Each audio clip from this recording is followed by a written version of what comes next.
दोस्तों मैं ले आया हूँ बॉडी बिल्डिंग की बहुत सारी नई अपडेट्स। तो अगर एरिन बैंक्स की बात से स्टार्ट करें तो एरिन इस वक्त पीक वीक पर हैं और पूरी तरह से रेडी लग रहे हैं $20,000 का एक और चेक अपने नाम करने के लिए। और एरिन एज अ चैंपियन एक बहुत ही यूनिक चैंपियन की तरह से खुद को एस्टैब्लिश कर रहे हैं, क्योंकि इन्हें तो एक बार भी हर एक चैंपियन की तरह से कम्पीट करने की जरूरत भी नहीं है, क्योंकि no matter how good he is, अगर कम्पीट करते हैं तो it still comes with a risk. But anyways he is raising the bar, that's for sure. और ना सिर्फ एरिन और भी ज़्यादा इम्प्रूवड हैं, बल्कि ये देखिए जो चीज़ हैरान कर देने वाली है वो ये है कि एरिन अपनी वेस्ट का साइज मेजर कर रहे हैं। एंड अगर आप मेजर टेप पर नजर डालोगे तो एरिन की वेस्ट का साइज आ रहा है 24 इंचेस गाइस। और ये चीज़ बहुत ज़्यादा हार्ड टू बिलीव नहीं लग रही। I mean 24 inches is almost Nick Walker के बाइसेप्स का साइज, निक वॉकर का एक आर्म का साइज जितनी एरिन की वेस्ट। ये तो सोचने में ही क्रेजी लग रहा है और कुछ ज़्यादा ही अनबिलीवेबल सा, जो मुझे तो कतई में सच नहीं लग रहा। बट आप लोग बताओ क्या आपको लगता है 24 इंचेस वेस्ट साइज हो सकता है? आई मीन इनको तो आप जानते ही होंगे, Brian Buchanan, one of the most impressive waist size in body building till now. इनका वेस्ट टू शोल्डर रेशियो बहुत ही इंसेन है, अपने आप में एक अमेज कर देने वाली चीज, जिनकी वेस्ट ऐसी लगती थी कि है ही नहीं। और इनकी वेस्ट भी जब मेजर करी गई थी तो 26 इंचेस के आसपास आती थी, वो भी कॉन्टेस्ट के टाइम पर जब ये पूरी तरह से लीन होते थे। तो उनसे स्मॉलर ये वेस्ट तो मुझे नहीं लगती एरिन की। तो सॉरी बॉस, बट ये चीज मेरे लिए एक्सेप्ट करना थोड़ा सा पॉसिबल नहीं लग रहा। बट फिर भी आपको लगता है कि एरिन झूठ नहीं बोलते तो कमेंट्स में बता दो कि 24 इंचेस की वेस्ट पॉसिबल है। आई मीन ये याद रखना बस कि निक के एक बाइसेप का साइज 24 इंचेस है और क्रिजो का 25 इंचेस। सो क्रिजो फ्लेक्स करेंगे अगर एरिन के आगे तो एरिन की वेस्ट छुप जाएगी पूरी की पूरी। कम ऑन मैन, मजाक है क्या? ये तो एक अपना ही इंची टेप ले आए हैं मुझे लग रहा है, अलग से बनवाकर। एंड इसी के साथ ये वो टाइम है गाइस जब मैं चाहता हूँ कि आप लोग वीडियो को लाइक कर दो और चैनल को सब्सक्राइब करके जल्दी से नोटिफिकेशन बेल को भी दबा दो, अगर आपको भी मेरी तरह से यकीन नहीं है एरिन बैंक्स की इस अपडेट पर और ये एक मैनिपुलेशन लग रही है आपको भी। और सैमसंग की इस अपडेट के साथ मैं एक बहुत ही इंपॉर्टेंट टॉपिक पर बात करने जा रहा हूँ, और वो ये गाइस कि सैमसंग के साइड चेस्ट पोस्ट को हिट करते ही कई सारे चैनल्स ने इस पर क्वेश्चन रेज करने स्टार्ट कर दिए। इवन फैंस ने भी। सैमसंग को कंसिडरेबली डिसेंट क्रिटिसिज्म झेलने को मिला, क्योंकि एक अच्छी मेजॉरिटी का ये मानना है कि सैमसंग ने इस पिक को फोटोशॉप करके अपने लेग के साइज को मैनिपुलेट करा है और शेप को भी मैनिपुलेट करा है।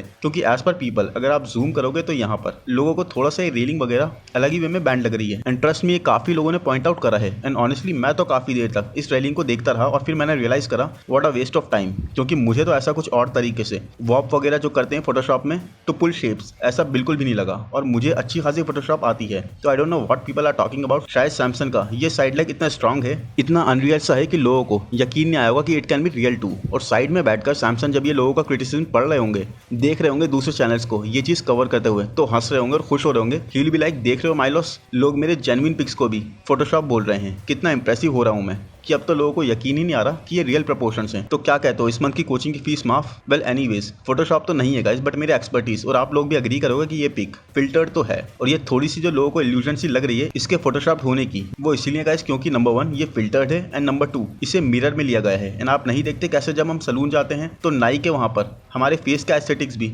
घर के मुकाबले काफी इनहेंस हो जाते हैं। या सिर्फ ये चीज मैं ही सोचता हूँ? क्योंकि बॉस मुझे तो लगता है कि सलून में I look 50% better than I look at home. तो मैं समझ गया गाइस ये पिक सैमसंग ने नाई की दुकान पर ली है, या फिर सैमसंग नाई वाले मिरर्स उठाकर ले आए हैं अपने घर पर। जोक्स असाइड, सैमसंग के side leg is looking incredible. I mean ये हैमस्ट्रिंग ड्रॉप बहुत ही इंसेन लग रहा है। और अगर आप सोचो तो साइड लेग सैमसंग का हमेशा ही अच्छा कंडीशन ही लगता है। इट्स अ ग्लूट्स गाइस, ये सिर्फ ग्लूट्स और हैमस्ट्रिंग में सेपरेशन या फिर ग्लूट्स की कंडीशनिंग है जो सैमसंग को लैक करते हुए देखते हैं हम। एंड अनफॉर्चुनेटली वो हम यहाँ बिल्कुल भी नहीं देख पाए हैं। और फिल्टर के बारे में तो मैं यही कहूंगा कि एज निक सेज, स्टेज पर कोई फिल्टर नहीं होगा टू लुक प्रिटी। एंड अभी रिसेंटली ही क्योंकि टेरेंस रफिन दुबई में थे, दुबई प्रो में कम्पीट करने के लिए, तो उन्होंने एक वर्कआउट सेशन ब्रैंडन गरी के साथ भी करा। और टेरेंस की मेहरबानी से हमें ब्रैंडन की एक ऐसी अपडेट मिली एक नई जगह पर जो ली गई थी, वरना वही स्टेयर पर गेट के बाहर ब्रैंडन को देख देख कर तो समझ में नहीं आता था कि क्या नया है और क्या पुराना। बोर से भी हो गए थे। सो एनीवेज, सबसे पहली बात तो ये है कि ब्रैंडन के सामने टेरेंस बिल्कुल ही बच्चे लग रहे हैं। I mean look at the size difference, it was really big. And second thing ये कि मुझे तो ब्रैंडन पहले जैसे ही लगे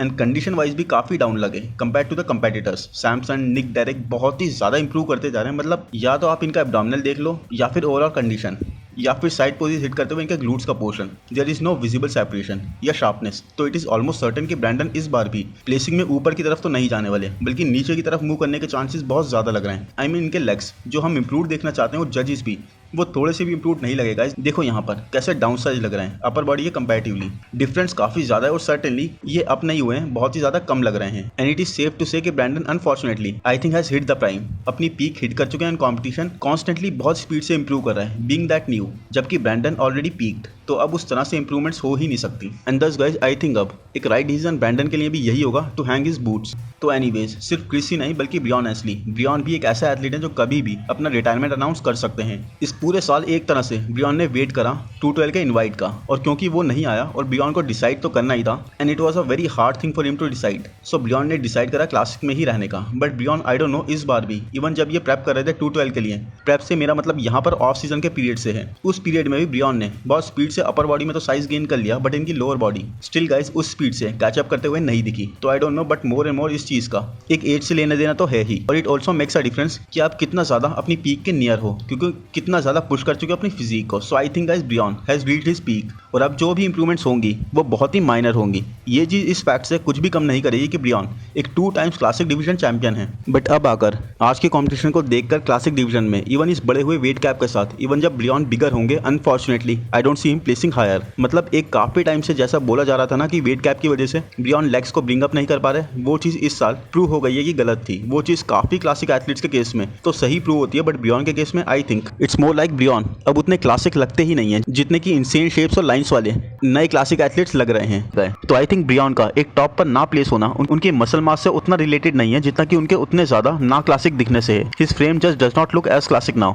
और इसीलिए पूरा पॉसिबल है कि ब्रियॉन इस बार और थोड़ा प्लेसिक्स में नीचे खिसक जाए। और अब बात करते हैं one of the most hard working body builder Justin Rodriguez की। बॉस ये तो गैप लेना जानते ही नहीं है। आई मीन एक के बाद एक प्रेप स्टार्ट करने की इनको इतनी जल्दी होती है कि वो मच नीडेड इंप्रूवमेंट्स, वो मच नीडेड रेस्ट, ये अपनी फिजिक को देना ही नहीं जानते, क्योंकि ये हैं अब बस 3-4 दिन आउट लीजेंड स्पोर्ट्स फेस्ट से, जो इन्होंने सडनली ही डिसाइड कर लिया था करने का। और ये एक मुश्किल शो होने वाला है, सिर्फ इसलिए नहीं कि जस्टिन उस लेवल पर इंप्रूव या बिगर नहीं लग रहा है, बल्कि इसलिए क्योंकि एक पैक शो होगा ये भी, जहां चार्ल्स ग्रिफिन जैसे इंसेनली इंप्रूव्ड एथलीट्स भी कम्पीट कर रहे हैं। अब देखो, पहले जस्टिन ने ये अपडेट शेयर करी, ऐसी ही कुछ और भी जो काफी ज्यादा अच्छी लाइटिंग में जूम वगैरह लेकर ली गई थी, कुछ इस तरह से कि जस्टिन की फिजिक को बहुत ज्यादा कॉम्प्लीमेंट कर रही थी। बट फिर उसके बाद जस्टिन ने अब रिसेंटली ये शेयर करी। अब देखो, कंडीशनिंग पर no one is raising questions. Justin लग तो रहे हैं बहुत ज्यादा कंडीशन और पूरी तरह से शो के लिए डायल्ड इन होते हुए डिप्लीटेड फ्लैट साइड पर, but this doesn't hide the fact कि जस्टिन काफी ज्यादा स्मॉलर साइड पर भी लग रहे हैं अगर इनके पहले की प्रेप से आप कंपेयर करोगे तो। और डिप्लीटेड है ठीक है, बट ये तो 3 दिन की पिक्स में अच्छा खासा डिफरेंस है। This raises doubts. Shoulder width भी इनकी काफी कम सी लग रही है, जबकि आप सेम ही टाइम पर चार्ल्स को देखोगे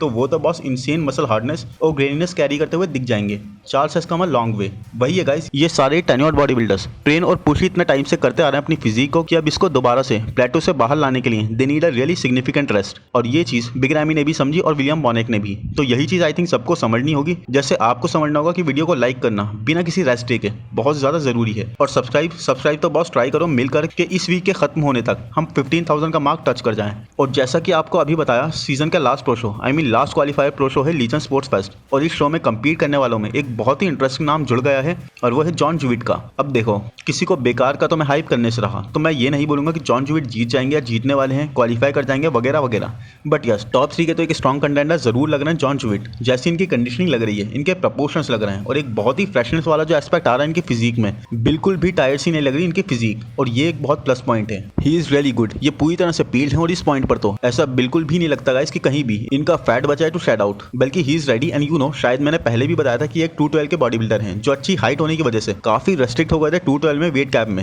एंड अब इसीलिए ओपन की तरफ इन्होंने अपनी डायरेक्शन चेंज कर ली है, और अभी ये ऑलमोस्ट 225 पाउंड का वे कर रहे हैं, वो भी इतने श्रेडेड होने पर। और उसके बाद भी आप देख सकते हो कि वो फुलनेस, वो ह्यूज मसल्स नहीं है इनके पास। तो इमेजिन करो कि अगर इन्हें फिर से यहाँ से 212 के अंदर जाना पड़ जाए तो कितनी ज्यादा मसल मास और लूज कर देंगे, और उसके बाद कितने ज्यादा लीन लगेंगे। तो बॉस कुछ डिविजन्स कुछ लोगों के लिए तो बने ही नहीं है, एंड जॉन ओपन में ही अपने पोटेंशियल को अच्छे से यूटिलाइज कर सकते हैं। आई होप गाइस वीडियो आपको पसंद आया हो। पसंद आया है तो प्लीज लाइक कर दो, चैनल को सब्सक्राइब कर दो, नोटिफिकेशन बेल को दबा दो, इंस्टा पर फॉलो कर दो। Thank you, bye bye.